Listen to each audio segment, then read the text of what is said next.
আজ তোমাদের সঙ্গে শেয়ার করব আমাদের গ্রামের নবান্ন উৎসবের কিছু ঠাকুর প্রতিমা। তো নমস্কার, কেমন আছো সবাই?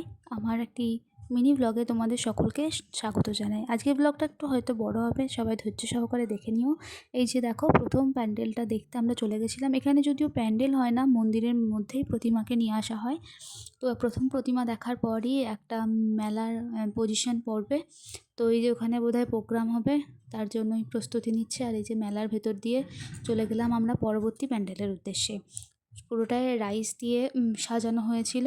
তারপর চলো তোমাদের সঙ্গে দেখা হচ্ছে মন্দিরের ওখানে।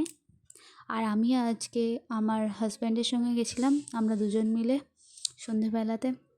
আর এখানে নবান্ন উৎসবে মোটামুটি ভালোই ধুম হয়।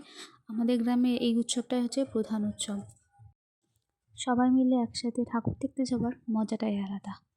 তো সব মন্দিরেই সন্ধ্যাবেলাতে পুজো আরতি হয়ে গেছে, তাই গেটগুলো লাগিয়ে দেওয়া হয়েছে। তো গেটের ভেতর থেকেই তোমাদেরকে আমি দেখাচ্ছি ঠাকুরটি, দেখে নাও। মাঝখানে অন্নপূর্ণা, পাশে মহাদেব, আর ওইদিকে বোধহয় নারদ রয়েছে। তারপর চলে গেছিলাম শিবতলা। এই ঠাকুরতলাটার নাম হচ্ছে শিবতলা। ভেতরে আর যাইনি, বাইরে থেকেই জুম করে তোমাদেরকে দেখিয়ে দিচ্ছি। এই প্রতিমাটা অসাধারণ হয়েছিল, আমার সব থেকে ভালো লেগেছে এই প্রতিমাটা। তারপরে গেছিলাম আরেকটি প্যান্ডেলের উদ্দেশ্যে। এই পাড়াটা বোধহয় পূর্বপাড়া নাম। ওখানেও প্রোগ্রাম হচ্ছিল, ওখানে বাউল হচ্ছিল। আমরা পিছন দিকটায় দাঁড়িয়েছিলাম, দিয়ে কিছুক্ষণ বাউলটা দেখলাম, বেশ ভালোই হচ্ছিল। শীতকালের দিন তো, তাই দর্শক একটু কম। তারপরে দেখো, এখানকার হচ্ছে ঠাকুর, সব জায়গাতেই একই ঠাকুর হয়েছে, মা অন্নপূর্ণা, মহাদেব। তো তারপর চলে গেছিলাম আমাদের গ্রামের ঠাকুর বাড়ি। এই জায়গাটাকে ঠাকুর বাড়ি বলা হয়। তো ঠাকুর বাড়ির ঠাকুরটাও খুবই সুন্দর হয়েছিল, বিশেষ করে এই লোকেশনটা খুব সুন্দর। চারিধারে ঠাকুরের ফটো তোমরা দেখতে পাবে। আর এই জায়গাটাতে সব থেকে ভালো ফটো উঠেছে, সত্যি কথা বলতে। দেখো কতটাই না সুন্দর লাগছে দেখতে।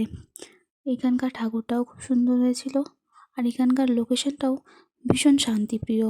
এখানে এসে যেন মনটা একদম ভরে গেল। তারপরে এখানকার ঠাকুর দেখে আমরা চলে গেছিলাম মেলার উদ্দেশ্যে। মেলা তো বিভিন্ন ধরনের জাম্পিং, বাচ্চাদের মিকি মাউস এগুলো বসেছিল। এগুলোতে আমাদেরকে তো অ্যালাউ করে না।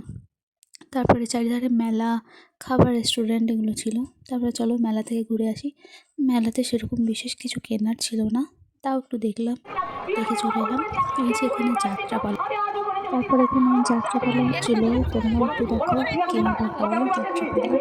আচ্ছা, তোমাদের কেউ কি গ্রামে গ্রামে যাত্রাপালা হয়? তাহলে একটু কমেন্টে জানিও সবাই। বেশ ভালোই লাগছিল দেখতে।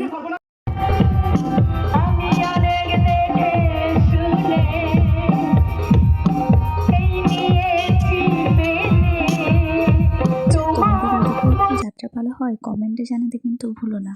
এই যে এবার আমরা কিছু ফটো তুলবো, তারপর আমরা বাড়ি চলে যাব। আর ভিডিওটা ভালো লাগলে অবশ্যই একটা লাইক করে দিও, একটা কমেন্ট করো। ধন্যবাদ সবাইকে ভিডিওটা যত্ন সহকারে এতক্ষণ ধৈর্য ধরে দেখার জন্য। ধন্যবাদ সবাইকে।